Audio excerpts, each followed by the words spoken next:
Hello বন্ধুরা, আপনারা সবাই কেমন আছেন? আশা করি ভালো আছেন। আপনাদের সাথে একটা কথা শেয়ার করব। সেটা হলো আমার বিড়ালের একটা দাঁত কিছুদিন আগে পড়ে গেছে, আর আজকে আবার হঠাৎ করে আরেকটা দাঁত পড়ে গেছে।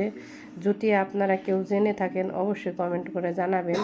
আমি জানি না, তাই আপনাদের কাছে জানতে চাইতেছি। আপনারা যদি কেউ বিড়াল পেলে থাকেন, এরকম যদি আপনাদের বিড়ালের সাথে যদি হয়ে থাকে অবশ্যই জানাবেন।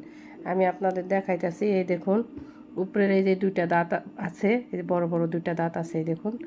আর এই নিচের দাঁতটা, নিচের এইটা পড়ছে 2-3 দিন আগে, আর এটা পড়ছে আজকে।